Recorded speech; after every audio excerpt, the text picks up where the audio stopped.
Kaya tumayo po tayo lahat muli ngayong oras na ito. And let's declare our calling verse. Luke 4:18 up to 19, sabay-sabay po nating ideklara. 1, 2, 3, go. The Spirit of the Lord is upon me because He has anointed me to preach the gospel to the poor. He has sent me to heal the brokenhearted, to preach deliverance to the captives and recovering of sight to the blind, to set at liberty those who are bruised, and to proclaim the acceptable year of the Lord. For our God is Jesus, the Anointed One. And let's declare who we are, our culture, our identity. 1, 2, 3, go. I am a blessing. I am anointed. I am a deliverer. I am a good follower. I don't destroy, I build. I am not seasonal. I appreciate everyone and everything. I am part of something big. I am in partnership with Christ. And I am not extreme. Muli po, umupo na po tayo ngayong oras na ito.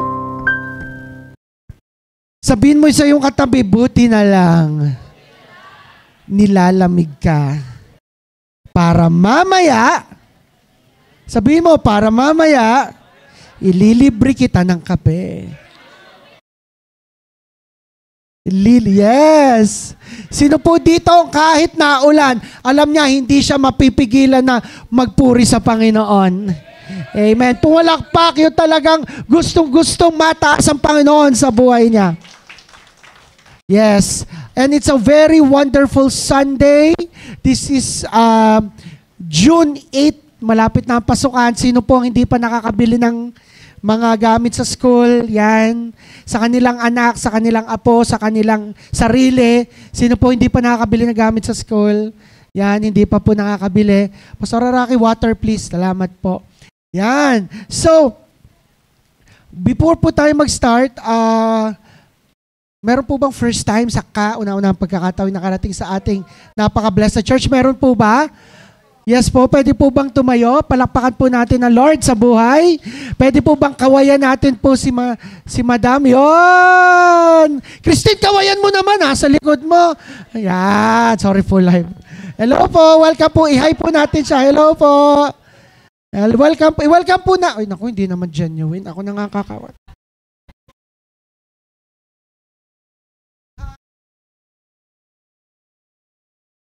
Ay, welcome naman po natin ang ating first time. Come on, 1, 2, 3, go!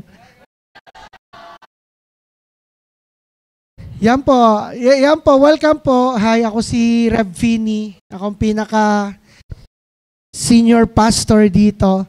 And I am so blessed sa mga nangyayari sa buhay ng bawat isa.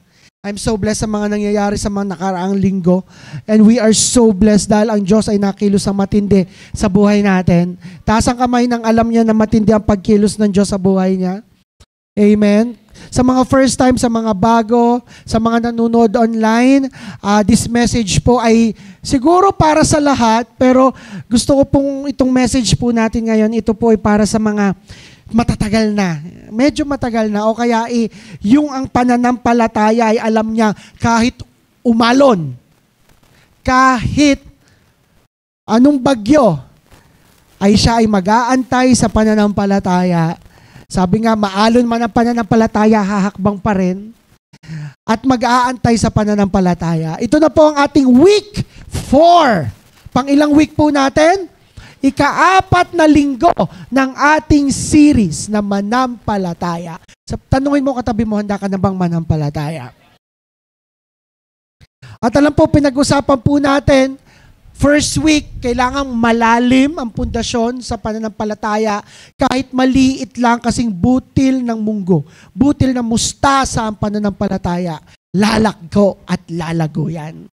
At sabi nga, isulat mo ang iyong mga vision, ang iyong pinananampalataya ng ano yung faith. Kung ito ba ikaw ay makapagpatayo ng bahay, ito ba ay malaking business, ito ba ay makapag-abroad, makapagbago ng buhay, isulat mo, i-drawing mo, at siguradong kapag naisulat mo yan, bibigyan ka ng Diyos ng patience.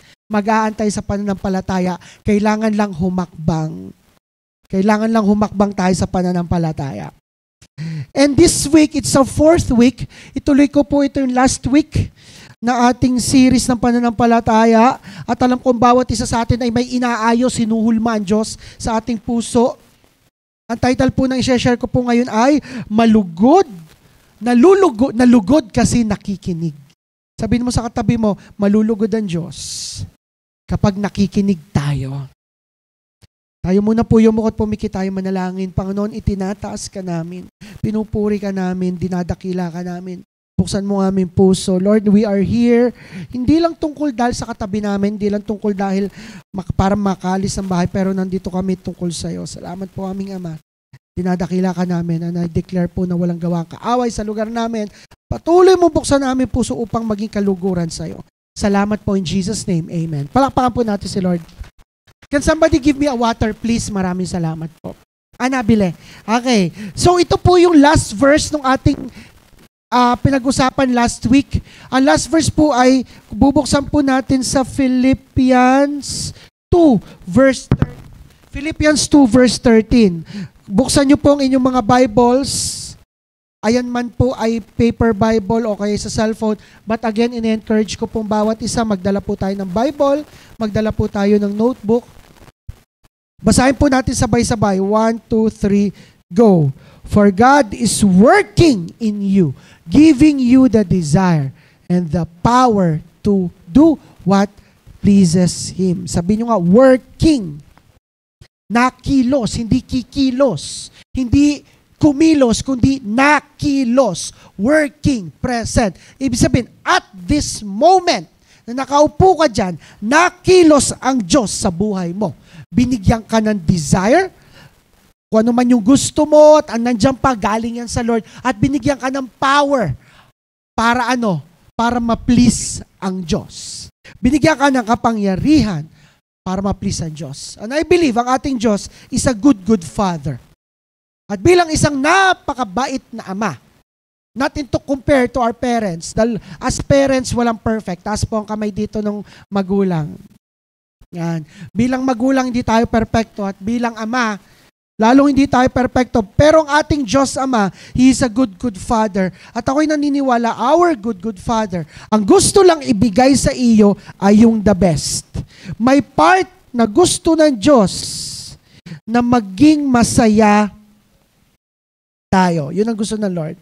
Alam niyo po, yung aming pong bahay dito sa Kalingatan, nagkaroon po ng time na napakaraming daga dun sa lanay, sa garahe na napunta. At sa pagpunta po doon sa garahe, napakadami pong naiiwan na dumi ng daga. Dun sa aming lanay, dun sa may garahe, na sobrang, pagkagising sa umaga, sobrang daming dumi. Kung nakapunta na po kayo sa bahay, may tubig po ba? Maraming salamat po. Nabili pa. Nung nakabili, ginawa na po namin lahat. Nililinis namin araw-araw. Yan, maraming salamat po. Galing na aking anak pag magbibigay, ganun pa eh. Nandiyan pa po ba kayo? Wait lang po ha.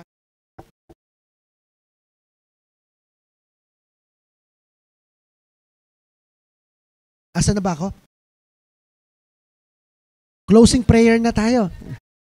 Tayo po yumukot. Hindi po. So ginawa na po namin lahat.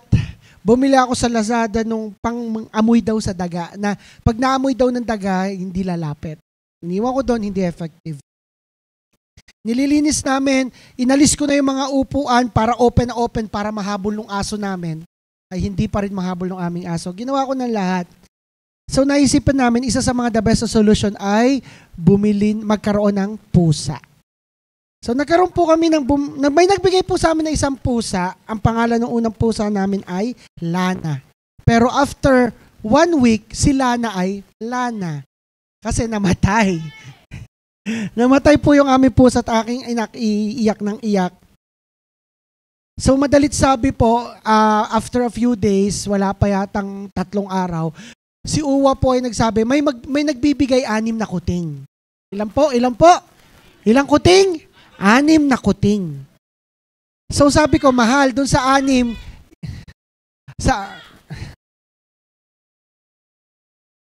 pwede bang i-DA yan? Joke lang. Sky, please. Okay. Okay na to. Okay na to. Thank you. So, ilan nga po? 6 yata o 5. Kung ilan man yon. Ang sabi ko, mahal, ang kailangan natin na pusa ay 1 out of 6. Ilan po? Isa. Kasi sa tingin ko, kaya na ng isang pusa ang napakaraming daga. So ako po'y nasa BSU noon, dinala po ni Uwa yung mga kuting sa bahay at ina-expect ko, pag uwi ko, may isa kaming kuting. Pag uwi ko, meron kaming 6 na kuting. At sabi, mahal, ari na may dadali ni Uwa yung 4 at may iwan sa atin. Sige, ayun naman, kinabukasan dadalhin niya daw yung iba at pamimigay. Pero may madadala daw siyang 4. So sige, 6 minus 4, 1, 2, 3, 4. Mahal ba't 2? Ang alam ko, 6 minus 4 ay 1 dapat, di ba? Dahil ilan nga kailangan namin kuting? Isa. Pero 6 minus 4 is 2. Mahal ba't 2? Hindi, 2. Hindi mahal, kailangan 2. Ang anak mo si Sky, naiyak gusto yung 2. Pinangalanan na daw. May pangalan na yung 2 pusa, mahal, isa lang. Sa tunay po, ako po ay mahilig sa pusa. Ako po ay, nung ako'y college, may alaga po akong pusa. At isa lang po yun. Pero sa tingin ko, kailangan namin pusa ay isa. Sa madalit sabi, lagi pong kung kilala nyo si Pastor Rocky, lagi niya sinasabi, mahal, ako ang tama pero ikaw lagi ang nasusunod. Yun ang sabi sa akin, ako daw lagi ang nasusunod. But at that moment, napatunayan ko hindi tunay yun. Kasi ang nasunod ay si Sky.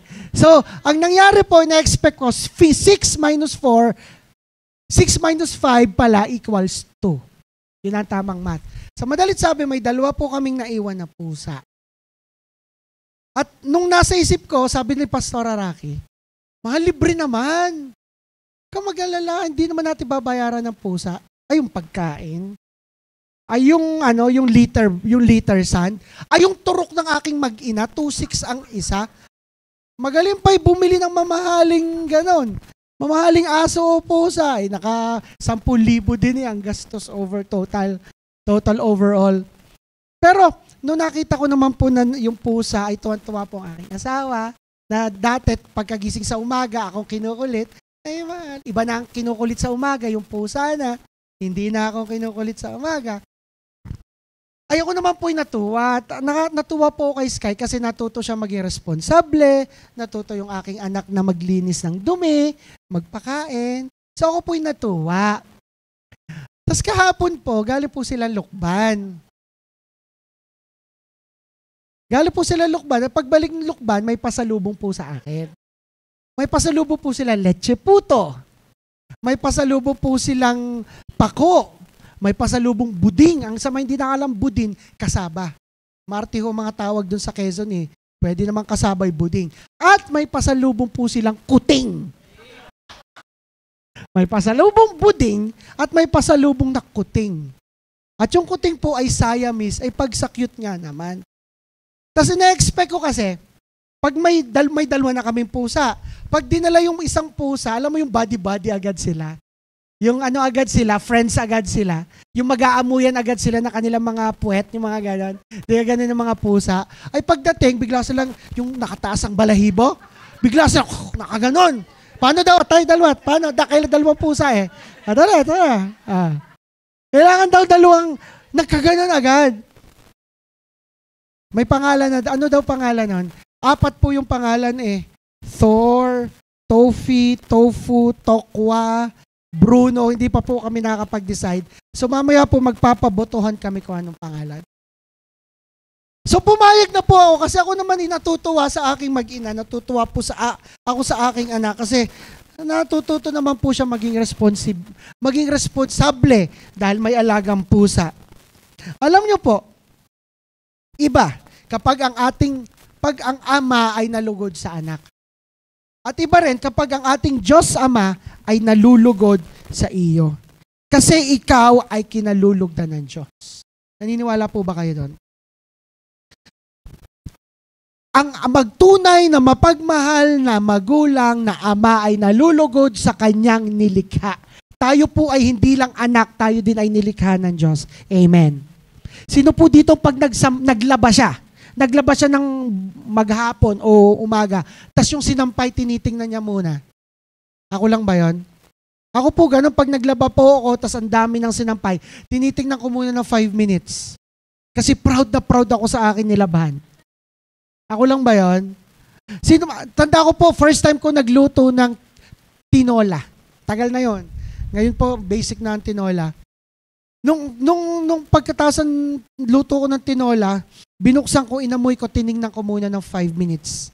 Parang, mas galing ko talaga. Parang inaisip-isip ko. Pagkatikim ko, ang sarap. Kasi tuwan-tuwa ako dun sa ginawa ko, dun sa niluto ko. Alam nyo ba? Di ba rin tayo sa loob ng, tayo po ay ginawa ng Diyos. Sa ilang araw po ginawa ng Diyos ang lahat, ang creation, ilang araw. Sa mga Bible scholars, ilan po? Taas mo kami nagsabing 6, taas kami nagsabing 7. Ilang araw po? 6. Kasi nung ikapitong araw, ang Diyos ay nagpahinga. So, nung unang araw, ginawa ng Diyos ang liwanag, ang dilim. Ang pangalawang araw ay langit at lupa at ang mga dagat. Pangatlong araw ay yung mga puno, ganyan. Ika-4 na araw ay nawala na yata ako. Basta, nung ika-5 araw, nakita ng Diyos, may dagat na, may puno na, may mga halaman na, may gubat na. Anong ginawa ng Diyos? Ay kulang, kailangan may nalambitin sa puno. Ginawa niya, si Lloyd, joke lang. Ginawa niya ang mga hayop. Ginawa niya ang balyena, ang pusit. Para naman may laman ng dagat. Ginawa niya ang pipika. Tapos kita niya, ay maganda, may nalipad dito. Gumawa siya ng agila, ng falcon. Gumawa siya ng paniki. Tapos kita niya, walang tao walang mga something sa gubat. Gumawa siya ng unggoy, ng gorilla, ng chimpanzee. Tingnan mo, katabi mo, sabihin mo, buti na lang, ika-6 na araw tayo ginawa. So, ginawa ng Diyos na ika-5 araw yung mga yon. Nung ika-6 na araw, ginawa niya si Adan. Gumawa siya ng tao. At siya ay nalugod. Sabi yon sa Genesis 1:31. Sabi doon, pinagmasdan ng Diyos ang lahat ng ginawa niya at nasiyahan talaga siya. Sabi niyo nga, nasiyahan. Kasi, kung nung ika-5 araw, ginawa na ng Diyos, tapos nang gawin ng Diyos yung mga hayop, hindi siya nasiyahan kasi ginawa pa rin niya tayo. Kung nasiyahan na siya nung ika-5 araw, tapos na, ay okay na to. Pero nung ika-6 na araw, hindi pa siya satisfied. So, ginawa niya tayo. At nung nakita niya ang tao, nakawangis niya, dun siya nasiyahan. Kaya ang Diyos nasisiya sa iyo. Nung ikaw ay nasa sinapupunan pa lang nung iyong ina, lugod na lugod ang Diyos sa buhay mo, tuwan-tuwa siya sa iyo, at maniniwala ba kayo? Nakasiyahan ng Diyos na ikaw ay masaya.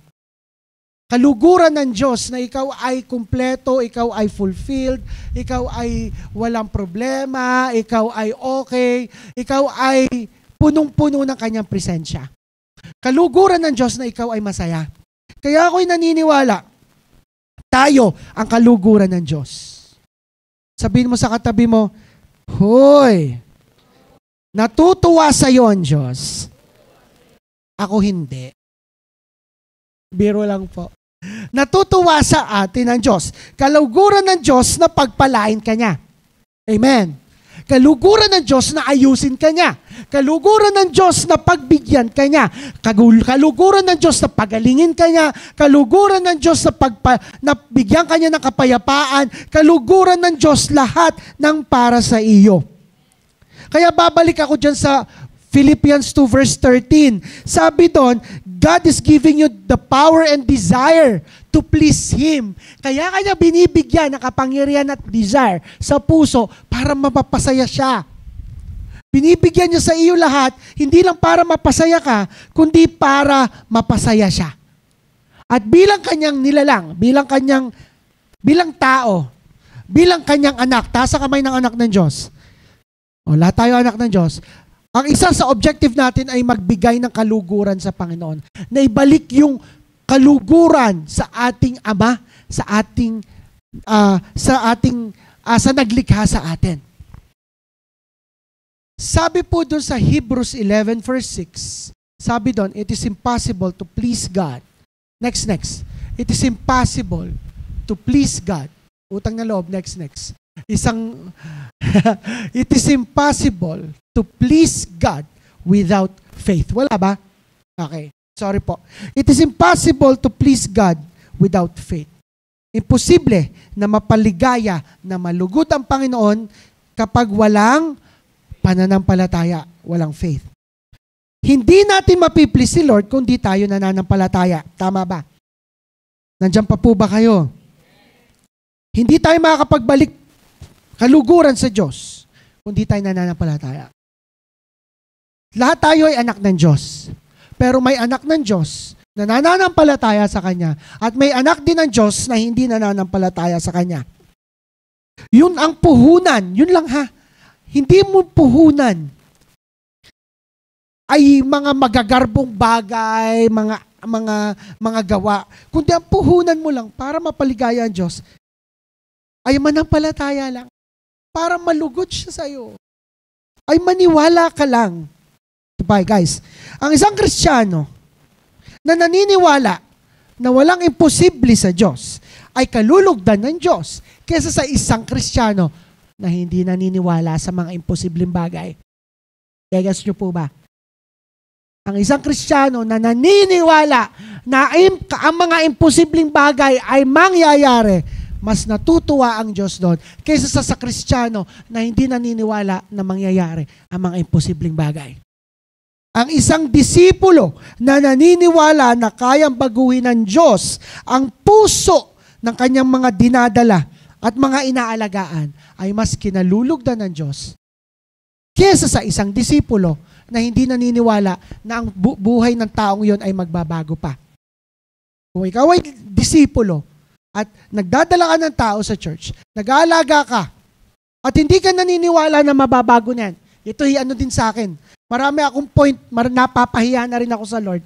Marami akong hindi na pinaniwalaan. Marami na akong sinukuhan tao. Kung ikaw ay disipulo at hindi ka naniniwala na yung taong yun ay magbabago pa, pues, hindi nalulugod ang Diyos sa atin. Pero kung ikaw ay disipulo, na kahit alam mo sama ng ugali ng taong yun, yung taong yun ay ganun na. Ang taong yun ay mahina ang kalooban, mahina ang isip, pero naniniwala ka, nananampalataya ka na mababago pa rin siya. Doon nalulugod ang Diyos. At doon kikilos ang Diyos. Kung hindi ka, sa tunay po, I will give an example. Lagi si Eric eh. Alam niyo po si Eric, yung ibang tao hindi na naniniwala dyan. Tanda ko nagla-life group kami sa kanilang lugar. Yung mga taong nakapalibot sa kanila, ay ang batang ito'y lalaki ng ganyan. Feeling ko ang paglaki ni Eric ay ganyan. Pero sinabi ko nun, alam niyo po, yung taong yan magpapastor paglaki. Naniniwala ako na kahit yung batang yan dati ay nakatungulang, 24/7 sa cellphone, sensitive, madaling mag-walk out, ako'y naniniwala na mababago ang buhay niyan. At dahil may naniwala, biyaya po ng Lord, nagamit din si Dom bilang life group leader, abay, nababago ang buhay. Hindi pa po perpekto yan. Pero sa biyaya po ng Lord ay talagang ang Diyos ay nakilos. Bakit? Kasi may naniwala. At dahil may naniwala po ako, naniwala si Dom. Ewan ko si RJ naniwala, pero feeling ko naniwala si RJ. Ay nalugod ang Diyos sa amin. At dahil nalugod ang Diyos, kumilos ang Diyos. Iba ang taong naniniwala kaysa sa taong hindi naniniwala. Ang isang tao na nananampalataya na kayang gawin ng Diyos na umasenso ang buhay niya ay mas kalulugdan ng Diyos kaysa sa isang tao na sa sarili lang naniniwala. Amen po ba? At ako'y naniniwala, ang isang simbahan na naniniwala na makakapagpatayo sila ng isang mega church ay mas kalulugdan ng Diyos kaysa sa isang simbahan na hindi naniniwala na kaya nila. Kasi kapag nalugod ang Diyos, doon siya nakilos. Sabihin mo sa 5 tao, kapag nalugod ang Diyos, doon siya nakilos. Kapag nalugod ang Diyos, yun ay bubuhos lahat. Yung blessings, yung pabor, yung transformation, yung pagbabago, yung revival. Bakit? Ano lang yung puhunan? Nanampalataya. Yun lang. Doon lang ang puhunan. Naniwala lang ako eh. Naniwala lang ako na makakagraduate ako kahit mukha ngayon, hindi ako makakagraduate. Naniwala lang ako na maaayos ang buhay. Naniwala lang ako na gagaling. Naniwala lang ako sa ganito, ganyan. Yun ang puhunan, nalugod ang Diyos, mangyayari at mangyayari. Ang isang employer, may dalawang nag-apply sa isang posisyon. Tinanong ng employer yung applicant number 1. Ang sinabi, Utoy, ba't ka nag-apply? Ay kasi po, ako po ay graduate, ako po ay cum laude, kanto ganyan. O, tas ito magiging trabaho mo. Naniniwala ito, ang dami nito ha, ang daming job order. Dapat sa ulo itong ganto, dapat magaling sa math, sa algebra, sa diffcal, sa integral. Kaya mo to. Naku, parang ang hirap po eh. Pero kakayanin. Okay, next. O, ganyan. O, ito, kaya mo pa yan. Pangalawang Utoy, yung pangalawa na, kaya mo yan. Tiningnan. Alam na mahirap. Pero opo, kaya ko yan. Kaya ko po yan. Sa tingin mo, sinong i-hire? Yung una, yung pangalawa. Yung pangalawa. Kasi, confident. Ang faith ay confident. Kapag naniniwala ka, confident ka. Kaya importante, may faith ka. Importante, ikaw ay naniniwala. Importante, ikaw ay nananampalataya. Sabihin mo sa sarili mo, ako ay may pananampalataya. Paano ba? Nagkakaroon ng pananampalataya. Pang-4 na linggo, saka pa natin pinag-usapan, paano ba magkapananampalataya? Romans 10 verse 17. Sabi sa English, so then faith comes by hearing, and hearing the word of God. Sa Tagalog, kaya nga nagkakaroon ng faith ang tao kapag narinig niya ang mensahe at naririnig ang mensahe pag pinipreach si Christ. Paano daw magkaka-faith? Naririnig ang mensahe. At naririnig ang mensahe. Pansin nyo, 2 beses inulit yung salitang naririnig ang mensahe. Kaya sa tunay, I encourage everyone to always read the Bible and bring the Bible. Sa tunay, may problema sa church na ito. Kung ang ginagawa ko lang ay nagpipreach ako at hindi kayo mai-inspire na kayo mismo ay magbasa ng Biblia. Kung makikita ko na ang galing ng Lord sa buhay ko mag-preach, nagtatatalo na ako dito, ang daming props at kayo'y umiyak sa biyaya ng Lord dahil sa preaching, pero pag uwi nyo, hindi kayo na-inspire na magbasa nito, then I am a failure. I am challenging everyone, makinig ka ng salita ng Diyos nang sa iyo. Yes, ginagamit po ako ng Lord. Ang mga pastors dito ay ginagamit ng Lord. Ginagamit ng Lord upang to preach the word of God. But, hindi po tayo kagaya ng ibang relihiyon na sinasabi ng ibang relihiyon, huwag kayong magbasa ng Biblia. Makinig lamang kayo dun sa nagsasalita sa unahan. Hindi po ganun sinasabi natin. Sinasabi natin, makinig kayo sa akin, and then magbasa din kayo ng inyo. Kasi by that, dun nyo naririnig personally ang boses ng banal na Espiritu na mangungusap para sa inyo. Kapag hindi kayo nakapagbasa ng Bible, ang ginagawa natin ipalabas lang. Para lang tayong nanood ng sine. Para nyo lang ako pinanood, para akong sine. And then pagkalabas ng sinihan, yun na. Na-inspire ka lamang, nanood ka ng Avengers, na-inspire ka lang na bumili ng t-shirt ni Iron Man, then that's it. Hindi po tayo parang sinihan lang, na nakapanood lang ng isang pelikula, and then pag-uwi, masaya lang siya. No! Ang ginagawa po natin dito ay ang salita ng Diyos ay tinatanggap natin sa ating puso para paglabas natin sa simbahan, pupunta ka sa iyong bahay, sa iyong trabaho, sa iyong negosyo, sa iyong paaralan, sa iyong university. Ang salita ng Diyos ay ninanamnam mo pa rin. At ginagamit ang salita ng Diyos parang may bahagi. Naniniwala ba kayo doon? Faith comes from hearing. Pakikinig ng salita ng Diyos. Kung nakikinig lang kayo sa akin, I'm sorry, pero parang ako yung nagiging magaling. Ako yung nagiging sikat. Alam ko sa Lord talaga, pero may Parang may thin line na parang, ay, si Pastor, si Rev. Hindi, si Lord. Na dapat mas makilala natin si Lord ng sa atin.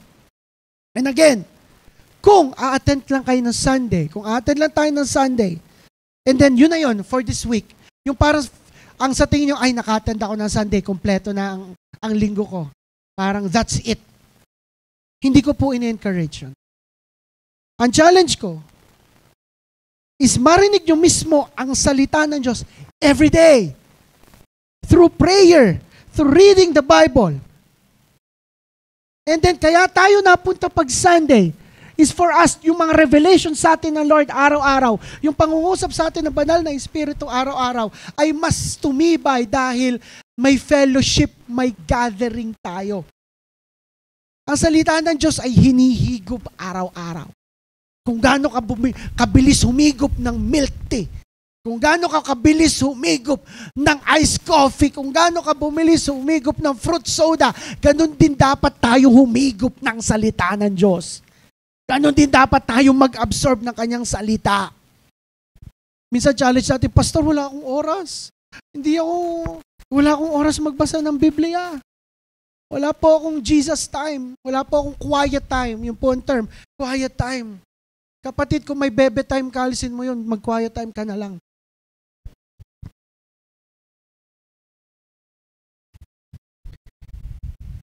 Nandiyan ba kayo?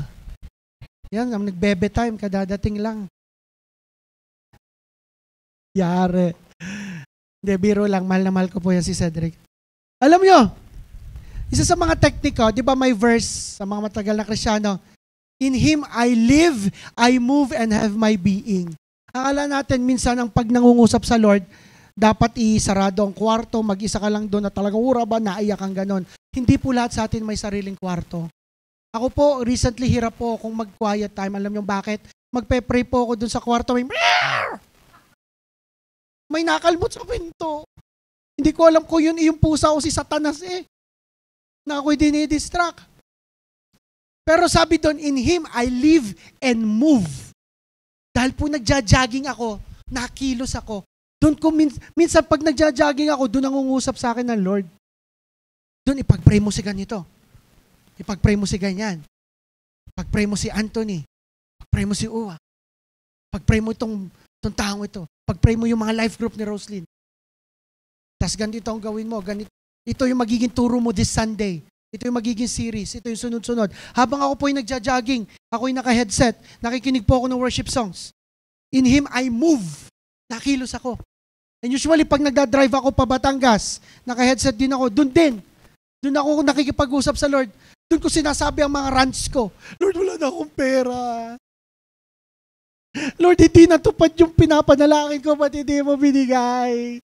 Sabi ng Lord, huwag mo ibabangga. Hindi ko maibabangga. Minsan pag nagdadrive ako, doon ko talaga sinasabi sa Lord at doon din nangungusap ang Lord. Minsan doon ako natawa mag-isa, hindi ko alam ko yung kasalubong ko.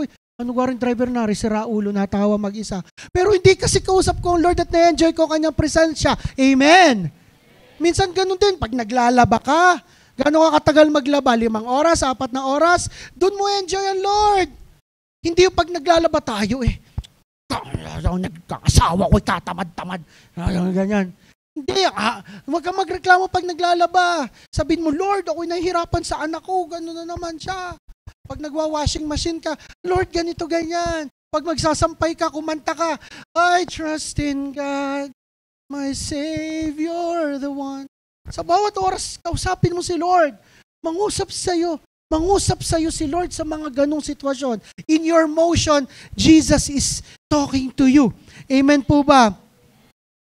Kasi ako'y naniniwala sa verse na ito, and next please, the more you hear and hear, the more you will be transformed to His glory. I have a story, keyboard, whole band please. I have a story na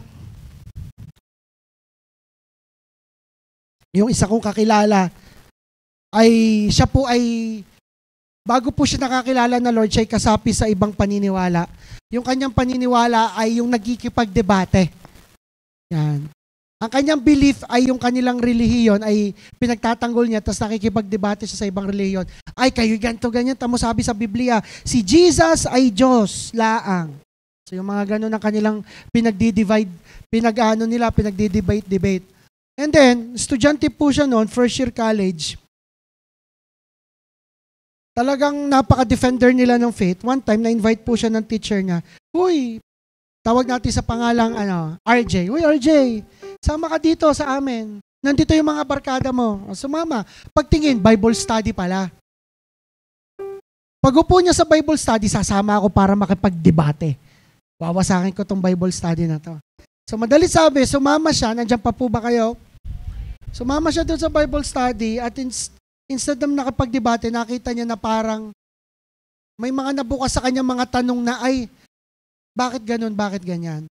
And then after ng Bible study, in-invite siya nung prof niya, ay siya sumama ka sa amin sa church this Sunday. Yung dami niyang excuse, hindi po ganyan. Basta sumama ka. Nung Sunday na yun, hindi pumunta. And then after a week, in-invite ulit siya, sama ka. Ito, bibigyan kitang pamasahe. Sumama ka lang. Ay malayo parang from Malvar to Bawan, parang gano'n. Bigyan kitang pamasahe, pumunta ka lang. So naisip niya, pumunta lang siya dahil para hindi siya ibagsak ng prof niya. So pumunta siya sa church. At yung taong yon na matigas ang puso, matibay ang paniniwala sa kanilang relihiyon, sa kanilang mahigpit na relihiyon, pagpasok niya sa simbahan, may sinabi yung pastor na, alam mo, mahal ka ng Diyos. May gagawin sa'yo ang Diyos. Yung mga ganun simpleng salita, hindi niya alam, may nabago sa buhay niya. At that moment, bigla na lang pumatak ang luha niya. At nung ang pastor ay nagpatawag sa unahan na, sino gustong isuko ang buhay niya sa Panginoon, isa siya sa lumapit. At that moment, nabago ang buhay niya. Nagkaroon siya ng tamang relasyon sa Panginoon, pero dahil ang kanyang magulang ay leader, yung mga matataas ang posisyon sa kanyang dating simbahan, nadalo pa rin sila sa kanyang simbahan tuwing Huwebes ng gabi, pero tuwing Linggo, napunta siya sa church. Ang dahilan niya sa magulang niya ay may project. Ako po'y kasali sa dance ministry, so kalay practice. Hanggang sa sinabi na niya sa kanyang magulang after ilang taon na, ako po ay hindi na a-attend. Hindi na ako dadalo sa sambahan. Kasi po ako'y naniniwala na si Jesus ay Diyos. Hindi nagalit yung kanyang ama. Alam niyo kung bakit? Kasi all those time, nakita ng kanyang magulang at kanyang ama at ina na leader, mataas ang posisyon doon sa kanilang simbahan na nababago ang buhay ng bata. Nasipag sa bahay. Dati ay magkaaway lagi silang magulang, nasagot, bumait. Nagkaroon ng pagbabago sa pag-aaral, gumanda ang grades, naging mas maayos sa mga kapatid, naging mas matulungin, nagkaroon ng transformation sa buhay. At nung nalaman ng simbahan na yung batang yun ay hindi na nasamba, ititiwalag na. At yung kapag ititiwalag ay ipapahayag sa gitna ng simbahan, na halimbawa itong si Edgardo Medina Jr. ay hindi nakasapi sa simbahang ito. Parang ipapahiya. So pinuntahan sila sa kanyang bahay, kinausap siya, bakit hindi ka na nasamba, ganto ganyan. Ang sinabi niya, nakita ko na po ang tunay na Diyos at ang tunay na Diyos ay walang iba kundi si Jesucristo. At nagalit yung mga ministro na pumunta at kinausap yung ama. At ina-expect niya, siya itatakwil ng pamilya o itatakwil ng simbahan. Kahit mataas ang posisyon ng ama. Kasi yung pamilya nila, sila yung nagsimula ng simbahan nila sa lugar na yon. So talaga mataas ang posisyon. Pero nangyari yung hindi niya na-expect. Pinagtanggol siya ng kanyang ama. Kasi nga nakita yung transformation dahil sa pakikinig ng salita ng Diyos. Ngayon po, yung taong yon ay Katrabaho ko sa BSU, doctorate na po siya doon. Siya po ay doktor na. Siya po ay isang matinding small group leader sa kanilang simbahan sa Batangas. Marami po silang nalilid mag-asawa nila at ang kanyang mga kapatid ay nadala din niya sa Panginoon. Palakpakan po natin ang Diyos. Iba ang nagagawa kapag nakarinig ka ng salita ng Diyos. Iba ang nagagawa kung ikaw mismo ang nakarinig ng salita ng Diyos. Alam niyo po, sabi sa Hebrews 11, nandun po yung faith, tungkol sa faith. Pero next slide please. Hindi ko na po nilahat yan kasi hanggang chapter 31 yan. Pinakita po sa Hebrews 11, tingnan nyo sa verse 3, sabi doon, by faith we understand. It was by faith Abel brought a more acceptable offering. By faith Enoch was taken up to heaven without dying. By faith Noah ay nakapagtayo ng arko. By faith Abraham ay nakasunod sa Panginoon at iniwan niya ang kanyang lugar. By faith Jacob, kahit matanda ay na-bless ang kanyang mga anak. By faith Joseph, by faith Moses na tinago nung siya'y sanggol pa lang. By faith Moses, by faith sa baba, by faith Rahab. Kung babasahin nyo yan hanggang sa chapter, matapos ang buong chapter 11, by faith. By faith Rahab, by faith David, by faith. Dahil sa pananampalataya, sabi nyo nga, by faith, yung mga taong yan ay nakagawa ng mga imposibleng bagay. By faith, yung mga taong yan ay nagkaroon ng transformation at kumilos ng matindi ang Diyos. By faith, nalugod sa kanila ang Diyos, kaya nakita ang Diyos sa buhay nila. Ito ang tanong ko, next slide. Ano yung by faith mo? Ano yung by faith? Nagkaroon ako ng tamang relasyon sa Panginoon, nadala ko mga kapatid ko sa Kanya, at ngayon isa akong life group leader by faith. Amen. Amen. Ano yung by faith? Naihahon ko sa kahirapan ang pamilya ko. By faith, napagtagumpayan ko ang depression ko. By faith, di na ako naghahanap ng validation at acceptance sa baling tao. By faith, napatawad ko ang papa ko. By faith, nakuha ko yung kapayapaang matagal ko nang hinahanap. Ano yung by faith mo, JM? By faith, JM, nakagraduate ako. By faith, si Shena, nakapagpatayo ako ng magandang negosyo. By faith, Clinton, nabago ko ang takbo ng direksyon ng pamilya ko. By faith, Gloria. By faith, Tom. By faith, Jennifer. By faith, Liza.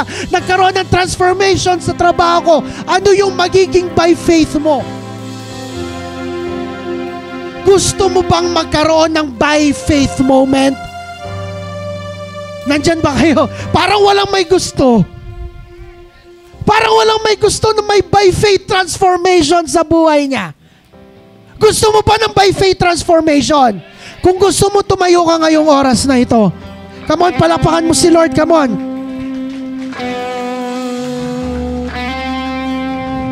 Sinong gusto ng by faith transformation? Ngayong oras pa lang ito, ano yung by faith mo? Itong sinasabi ko sarili ko, by faith, si Fini ay nakapagpatayo ng sariling bahay. Kahit 20 years nang nag-aantay. At nakabili ng sariling kotse na matagal nang pinapanalangin. By faith, gumaling sa 20 years ng sakit karamdaman si Fini. Ano yung by faith mo? Ano yung by faith ng ating church? Next slide. By faith, ang JA1MNK ay nakapagpatayo ng mega church dito sa bayan ng Mataas na Kahoy.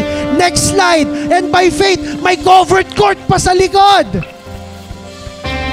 Ano yung magiging by faith moment mo? Meron na ba? O nanlalambot ka pa rin sa pananampalataya? Hindi ka pa rin naniniwala na kayang mangyari. Kasi ang tagal na, pastor. Pastor, kung alam mo lang ang sitwasyon ko, kung alam mo lang ang trabaho ko, kung alam mo lang trabaho ng magulang ko, kung alam mo lang yung aming nangyayari sa bahay namin. Kapatid, hindi ko alam. Pero alam ng Diyos. At sabi ng Diyos, manampalataya ka. At kapag nanampalataya ka, malulugod sa iyo ang Diyos. At kapag nalagot sa iyo ang Diyos, natuwa sa iyo ang Diyos, walang imposible. Anything is possible to those who believe. I am not here to inspire. Backup singer. Hindi po ako nandito para mang-inspire, but ako'y nandito para makita nyo ang Diyos. Para lubos kayong manampalataya sa Diyos. Para lubos yung itaas ang pangalan niya sa buhay nyo. Ano na yung mga mukhang imposible sa buhay nyo? Ano na yung mga naiguhit nyo? Yung pinapanalangin nyo, pinapangarap nyo? Ano na? At gusto kong marinig yon. Hindi ko alam kung by next year o by after 5 years, after 10 years, may sulat natin, by faith, si Joyang ay nakapagganito. By faith, si Joyce ay ganito.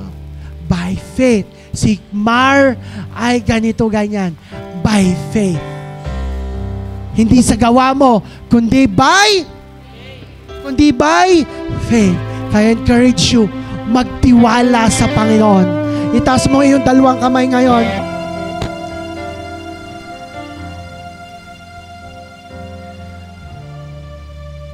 Sing, I trust in God.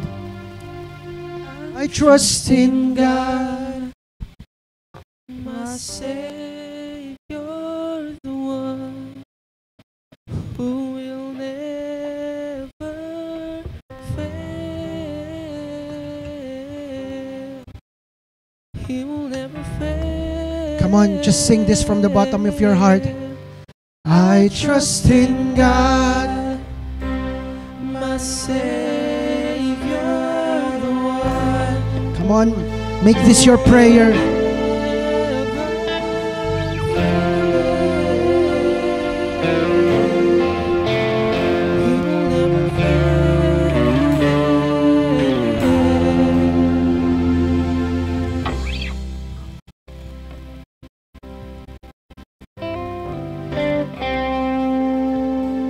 Blessed assurance, blessed assurance,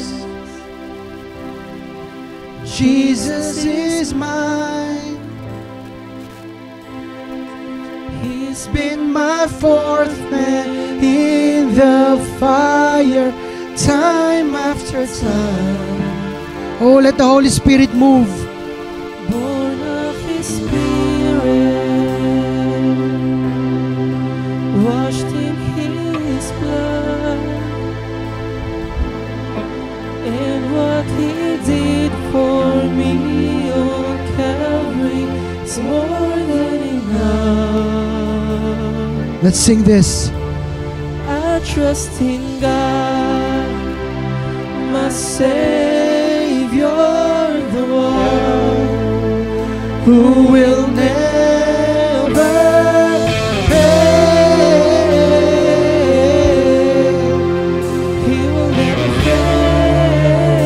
I trust in God. Come on. And I trust in God, my Savior, the one who will never fail. He will never fail. He will never fail. Come on. I trust in God. I trust in God, my Savior.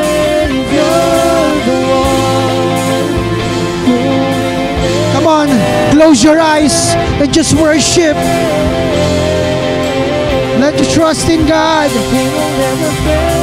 Malulugod ang Diyos sa'yo. And I trust in God, my Savior, the one who will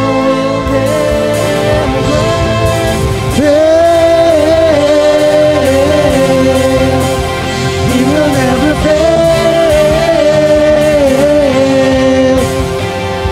And I saw everybody sing.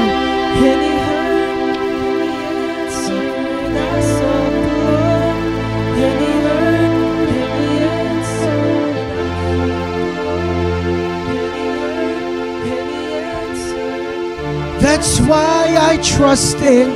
That's why I trust Him. I saw the Lord and He heard and He answered. I sought the Lord, and He heard, and He answered. I sought the Lord.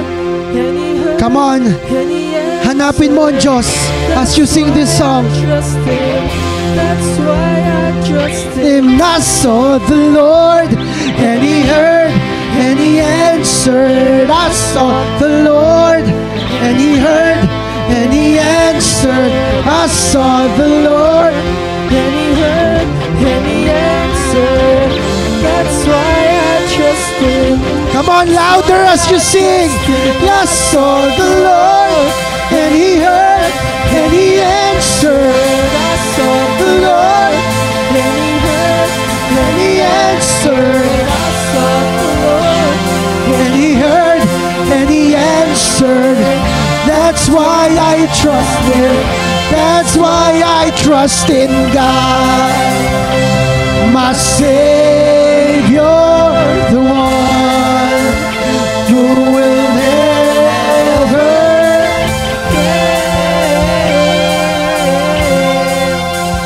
He will never fail. and I trust in God. Woo! My Savior, the one who will never fail.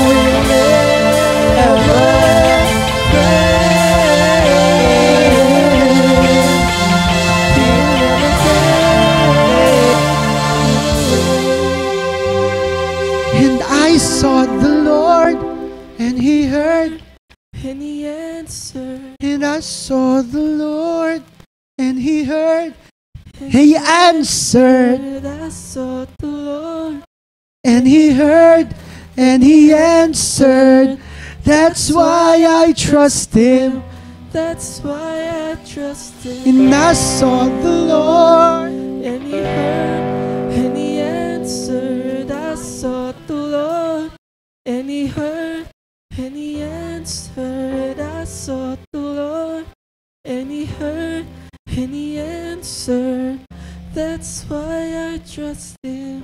That's why I trust Him. I declare, God, I declare in the mighty name of Jesus, and by the power of the Holy Spirit, Lord, anumang imposibleng bagay, this is the season, this is the start, in the mighty name of Jesus, and by the power of the Holy Spirit, our Heavenly Father, I am declaring that this is the start na mangyari na yung mga imposibleng bagay, mangyari na yung mga matagal mo ng pangako sa amin, yung mga vision na inalagay mo, na mga buhay mabago, mga relasyon ay maayos, mga sakit karamdaman gagaling.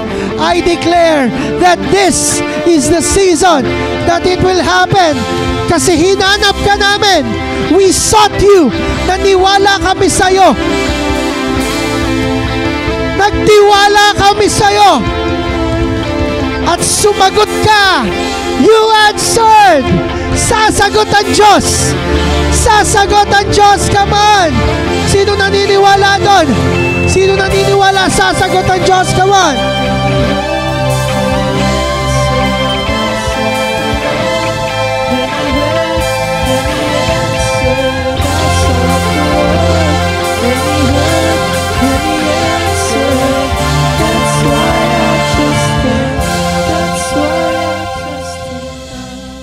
Honestly, sino ang naniniwala na sasagot ang Diyos at mangyayari yung mga matagal ng pangako niya sa buhay mo? Sino ang naniniwala? Hitin ko, sino ang naniniwala? Anong puhunan? Faith. Mahirap. Challenging. Yun na nga. Ano ha? Ang puhunan lang yung maniwala. Pero may hirapan pa, challenging pa. Di ba? Hindi naman ang puhunan yung magtrabaho ng 14 hours per day o maglabas ng kalahating milyon para matupad ang pangarap. Hindi. Anong puhunan? Manampalataya. Faith. Pero ba't nahihirapan tayo? Ba't tayo nahihirapan? Pag-usapan natin next week. Pero now, mas gusto nga ng Diyos na kahit mukhang imposible, kahit mahirap, kahit opposite sa nangyayari, naniniwala ka.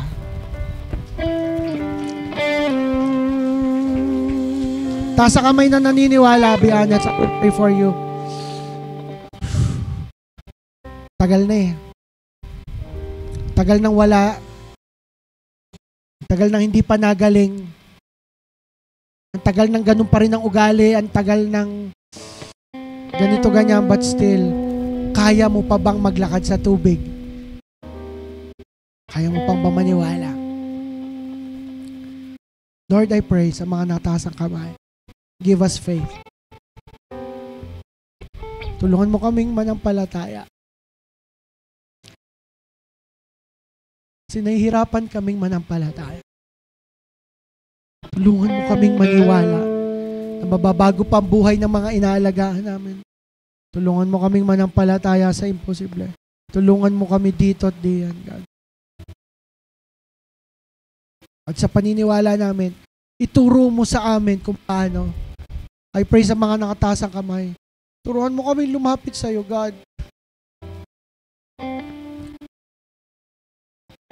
Yung ang dalangin ko, Panginoon. Bawat isa sa amin ay mas mapalapit sa iyo. Yung dalangin ko, Panginoon, ang bawat isa tao. Hindi ito palabas eh. Yung after nito, we will feel good. Umiyak kami dahil ang ganda ng tugtog, ganda ng message mo. Then after pag-uwi, balik kami sa dati, balik kami sa hindi naniniwala, balik kami sa duda, sa nega, balik kami sa takot, balik kami, Panginoon, sa malayo sa iyo. Ako po ay tulungan mo akong maniwala sa bawat tao, sa simbahang ito. Sa mga huling araw, mas mapalapit pa kami sa iyo. Tulungan mo kami, tulungan mo bawat isa sa pinagdadaanan nila. Sa anumang ginagawa nila, nagluluto, naglalaba, nagdadrive, nagja-jogging, tatrabaho, nag-aaral. Tulungan niyo sila, God, na huwag bitawan ng pananampalataya sa iyo. Tulungan mo kami, God.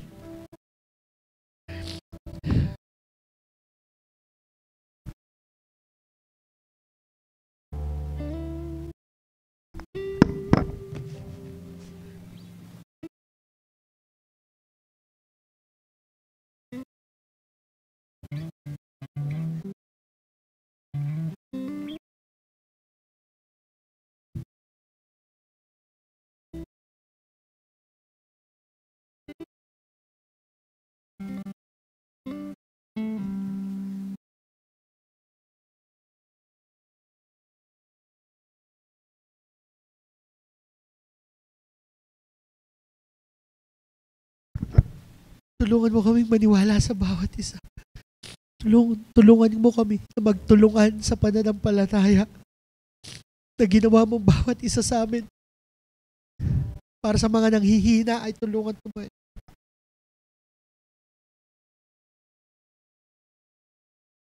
Salamat po, aming Ama. Iyong simbahang ito, iyong church na ito, yung salita mo, may tatayong simbahan para maging lugar na maraming tao. Ang makakilala sa iyo, maraming tao, mabagong buhay, maraming tao na dati sorgarol, mapapride, pera lang ang habol ay talagang makakilala sa iyo. Tulungan mo pa kami. Kasi kung kami lang, imposible talagang mangyari yun. Pero inaayos mo pananampalataya namin.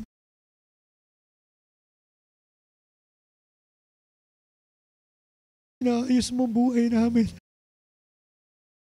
Kung sumuko na kami sa aming sarili. Kung sumuko na kami sa isa't isa. Salamat na hindi ka kailanman nasuko sa amin. Kami iyong anak. Kami iyong nilikha. Kami kawangis mo at lugod na lugod ka sa amin.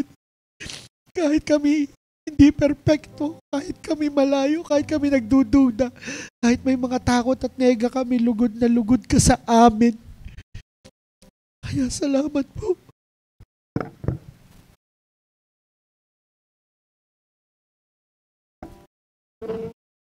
Tulungan mo kaming maniwala sa posibleng bagay.